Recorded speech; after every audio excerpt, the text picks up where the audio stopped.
Jsme obraz Boha, zrozený z jeho dechu. Řekl, učiňme člověka podle obrazu svého, z prachu země nás stvořil, svým dechem dal nám život, jsme jeho obraz, jsme jeho plán.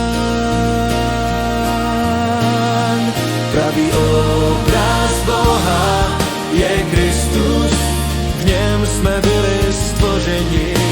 Jsme obraz Boha, žijeme v Kristu, světlo evangelia září, on je náš život.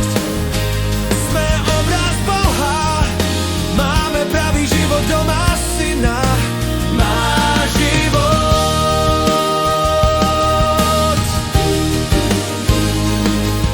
Duch Krista v nás přebývá, už nejsme prázdní, když se on zjeví ve slávě, my